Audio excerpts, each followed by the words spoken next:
Hello and welcome to Lowy Institute Conversations, a podcast in which Lowy Institute researchers and leading experts delve into the big international issues. My name's Sam Roggeveen and I'm Director of the International Security Program at the Lowy Institute. In this episode, I'll welcome Mick Ryan, Senior Fellow for Military Studies at the Lowy Institute.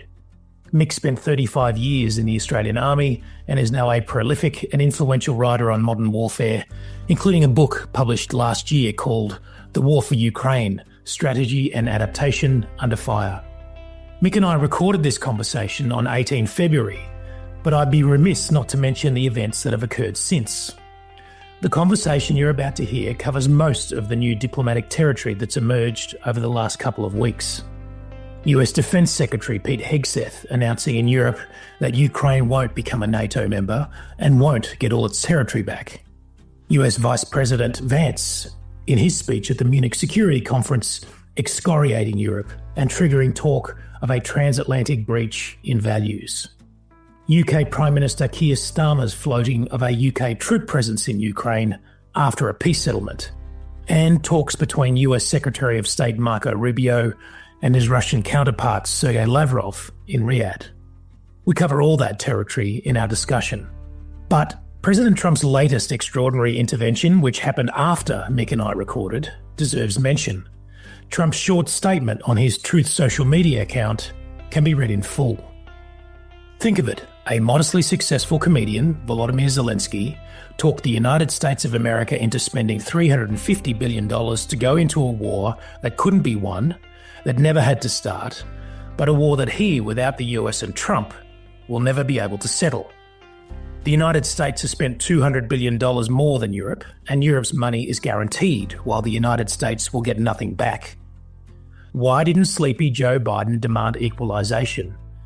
In that this war is far more important to Europe than it is to us. We have a big, beautiful ocean of separation.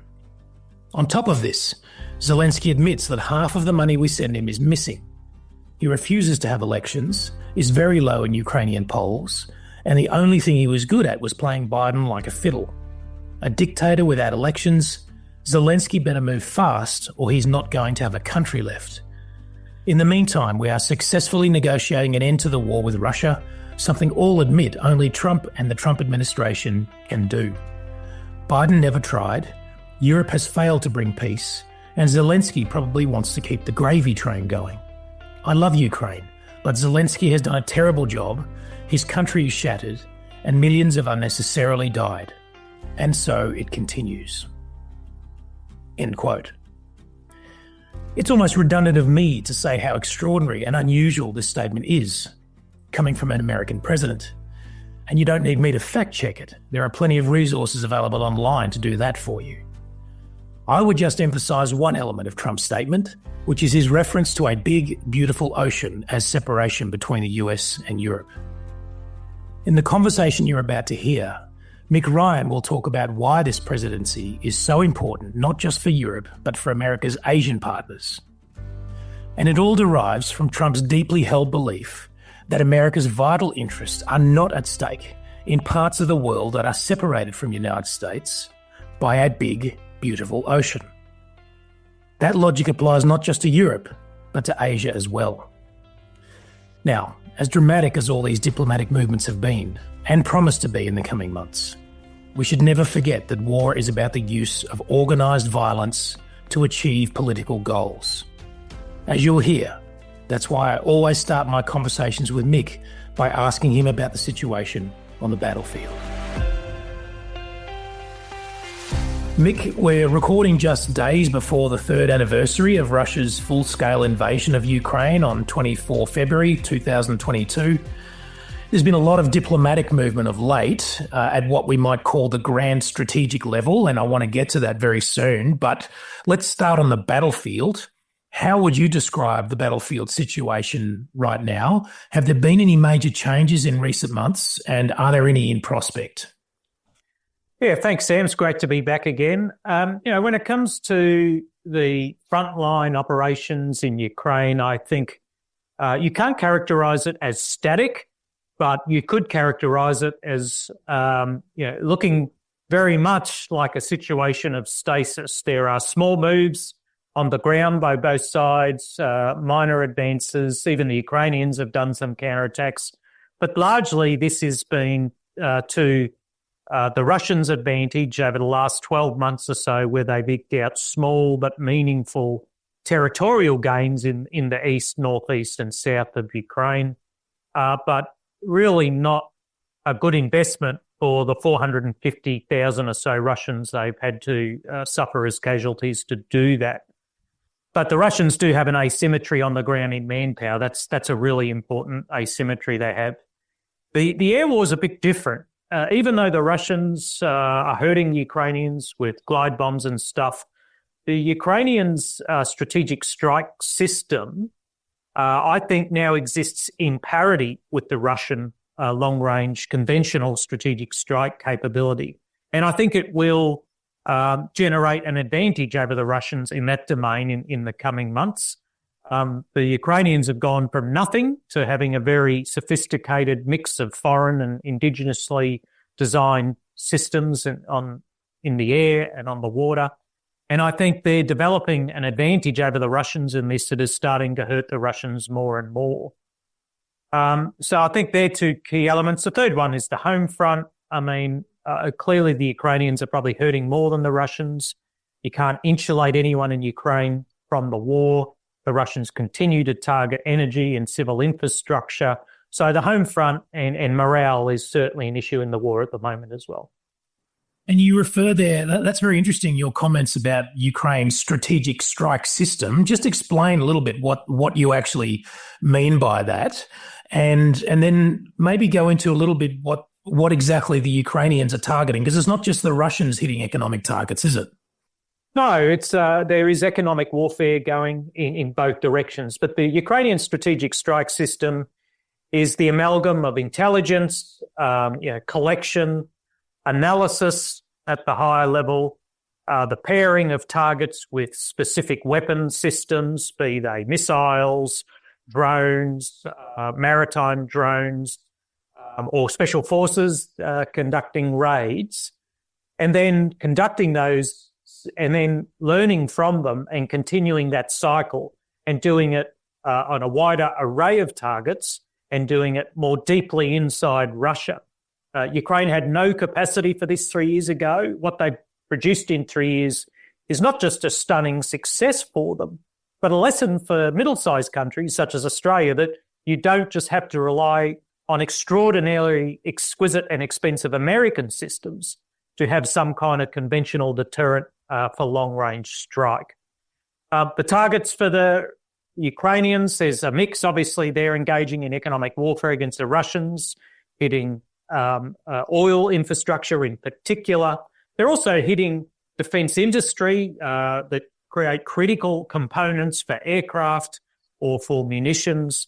They're hitting munition storage depots as well as some of the strategic aviation facilities. Overall, this is designed to have a military impact and an economic impact, but the net effect is supposed to have a political impact to force the Russian people to re-look at Putin and his competence in running this war.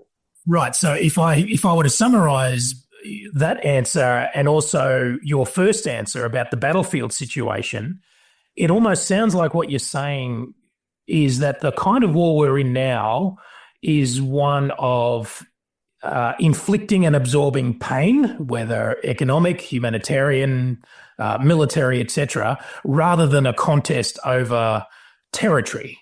And ultimately, the objective here is who gets the best, the most favourable position in a subsequent negotiation. Does that sound like a good summary? I think so. I mean, even Clausewitz wrote, increase the enemy's suffering, and that's what they've been doing over the last year. They both know that a negotiation will come eventually and that they need to position themselves as best they possibly can. All right. Well, let's get on to those negotiations then, because the pace of activity seems to have accelerated enormously since the Trump inauguration. And we're going to get into all aspects of it. I think the US Secretary of State Marco Rubio has arrived in Riyadh in Saudi Arabia. His Russian counterpart, Sergei Lavrov, is on his way. And the apparent purpose here is to set groundwork for a head of state meeting between Putin and Trump. It's framed as being about resetting Russia-US relations, but obviously Ukraine and the Ukraine war plays a huge part in this. How are you reading it? What's the purpose of this gathering? Well, I think this is an example of what both Putin and Trump would see as big boys rules. I mean, the Brits in Northern Ireland used to always say to the IRA, big boys game, big boys rules. And this is very much, I think, the view of both Putin and Trump. They're the big players here, and they don't really care what big players or who they see as big players, such as Ukraine and the European Union think, neither of whom were invited to these pre-negotiations. I think if Trump could have some kind of grand bargain with Putin, who he obviously admires, and his phone call readout talked about Putin in very admiring terms. He talked about Russia in very admiring terms, even though there's no reason to do that. I think we're on the cusp of some kind of major shift in America's orientation in the world. And I can foresee not only a grand bargain with Russia, but Xi will be looking at this from a Chinese perspective, rubbing his hands going, well, I've always wanted a G2 with us in America. Maybe that is finally possible under this administration. I don't buy for a moment some of the US strategists who think, we need to deal with this so we can deal with China. I think the underlying principles of how Trump is seeking to end this war will apply exactly the same in the Pacific as they do in Europe. Right. So some of his administration, such as Pete Hegseth, the defense secretary, have said that, European powers need to look after Europe so that we can reprioritize Asia. You don't buy that? It doesn't work that way, unfortunately, because basically what America does in Europe, Asian countries will expect America to do in Asia. And I think they have a good reason to think that. Xi will be looking at this going, this isn't a superpower that's committed to the defence of anyone. If you're not committed to Europe, how can he be committed to Asia? So, I don't really buy this China first narrative. I think it's a fig leaf for America first. And I think the principles of user pays, you owe us, we won't bear any burden or bear any cost anymore, that will apply equally to all of America's alliances. So the Ukrainians must feel terribly betrayed at this point. I think there's a deep amount of anger. I mean, the Ukrainians have been the ones suffering and sacrificing for 3 years. The Americans haven't. I mean, the Americans have, provided a lot of aid. There's absolutely no doubt about that, not just munitions, but intelligence and training. But we shouldn't forget a huge proportion of this has been spent in America. So Americans have benefited from the war. They haven't suffered anything because of it. And this desire for payback of 50% of Ukraine's minerals is, I wouldn't call it unprecedented. There has been Lend-Lease and things like that in the past. But the kind of virtues that lie behind such a statement belie an America that's different, an America that has been telegraphing for over a decade that we're tiring of paying for these alliances. Well, I should just interrupt there just to fill in the listener, because I think what you're referring to there is a leaked draft agreement that the US apparently sent to Ukrainian President Zelensky, which had some pretty draconian clauses in there about American rights to Ukrainian natural resources. Yeah, I mean, it's an amazing kind of document. And will cause some unease amongst many of America's friends. Now, I mean, America's a democracy. It has every right to do exactly what it's doing. But that doesn't make the events of the last week any less geopolitically stunning for Europeans and indeed for Asians and those of us who live a long way away from Eastern Europe. Well, I said it had been a busy period, and in amongst all of this, if that wasn't enough on the American side, we've also had the UK Prime Minister Keir Starmer proposing to deploy European troops and committing UK troops to Ukrainian territory in the event of a peace agreement. I notice that in his public statement, he called for a US backstop, a US security guarantee behind those European forces. The German Chancellor Scholz has called this proposal premature and inappropriate. What's your response?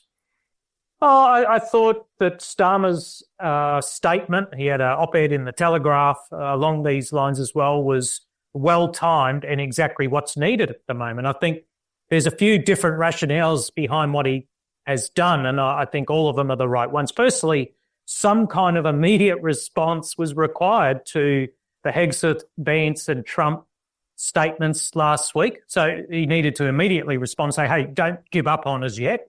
So I think that was the first part of the rationale. The second part of it is that the Brits have gone, well, if the Americans aren't here, who is going to lead in this environment? And it's a British play to lead European security affairs. Whether that'll work or not, I don't know. I think third, it's about trying to coerce the Germans and others to step up their support for Ukraine, just as the Brits sending Challenger tanks was designed to get the Germans to agree to allow their tanks to go in. So I think it's along those lines.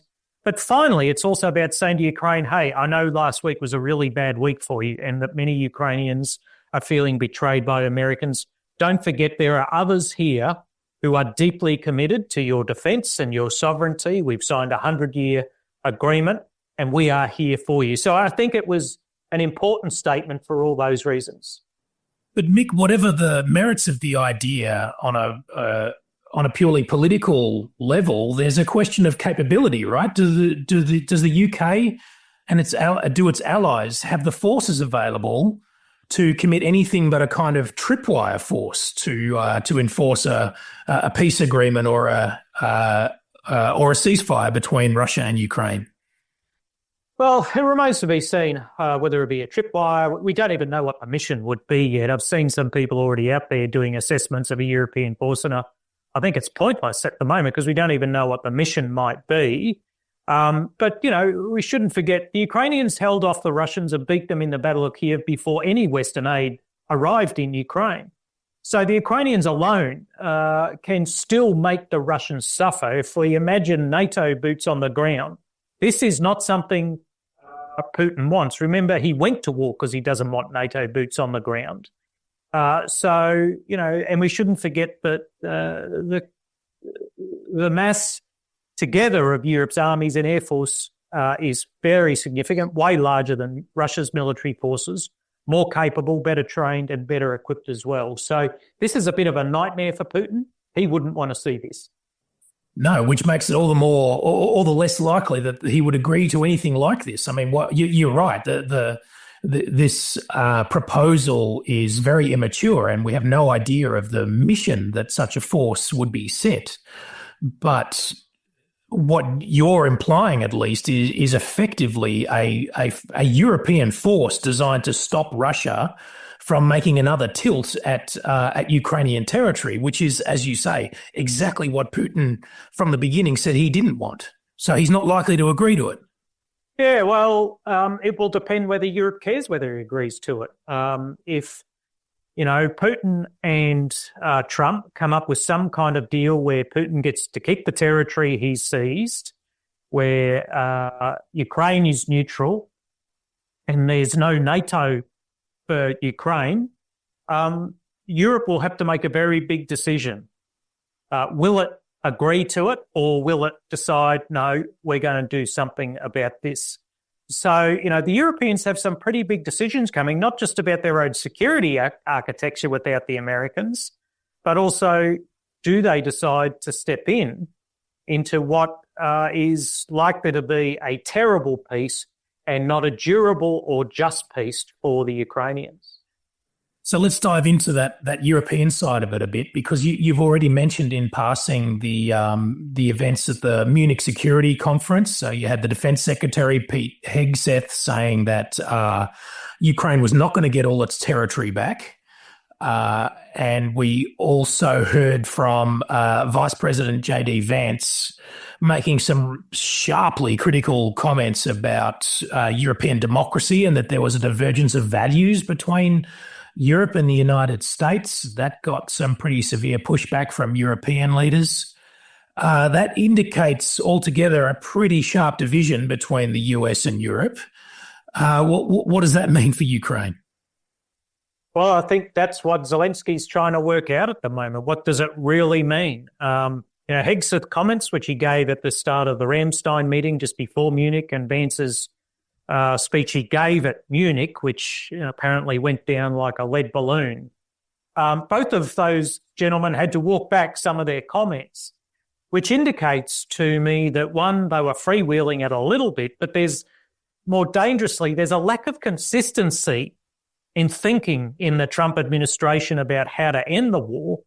And, Putin and Lavrov and the rest of them will just be relishing in this. And Xi will be looking at it going, boy, I didn't realise dealing with this American administration was going to be so much fun or so easy. It's tempting to say that all of these movements that we've been talking about, Mick, over the last sort of 15 minutes are going to play out over months and even years. At the moment, the pace of diplomatic movement is much faster than that. So who knows? But what do you see coming up just over the next few weeks and months that can be decisive here? So one thing I'm thinking of is, I'm wondering, is there any short-term prospect of the US withholding or delaying military support to Kyiv? I think it will really depend on how Zelensky responds to these initial meetings. I don't think Zelensky can afford to publicly just throw his hands in the air and walk away. He has to remain engaged in the whole process, as abhorrent and awful as that might seem to the Ukrainian people after what they've endured for the last 3 years. I think they'll continue support, at least for the time being. I think you'll probably start to see the Europeans having to step it up even further, even though, some countries, in particular Germany, has really given Ukraine a lot. Poland, the Baltics, all these countries have. I think you'll see the Ukrainians and the Russians on the battlefield try and do things that demonstrate they still have the capacity to hurt the other, that they haven't lost. And I think that's an important psychological dimension of negotiations, that you have to go in thinking that you could still win at some point if all the conditions were right. So I think we're going to see all these things happen. Now, that's just in Eastern Europe. What else might happen in our part of the world through people who decide to take advantage of an even greater distraction by the Europeans and the Americans on events in Eastern Europe? The Chinese will obviously step up coercion in the South China Sea and the Philippine Sea and other places. North Korea may choose to do something else silly. We need to keep our eye on a few balls here, and not all those balls are in Eastern Europe. Indeed. Well, just to finish, Mick, I mean, we've covered so much ground. I wanted to ask you for a couple of recommendations. Give us a sense of how you make sense of all these developments and these movements. Who are you reading? Who are you following on your social media channels? Who can you recommend to us that will help us make sense of these rapidly unfolding events? Gosh, there's a lot out there. I think we saw a huge expansion in war commentators during the war, but I think we've seen a contraction in quality ones. So there's a lot of people talking about it, but I don't think there's a lot that actually understand the baseline phenomenon of war when talking about Ukraine.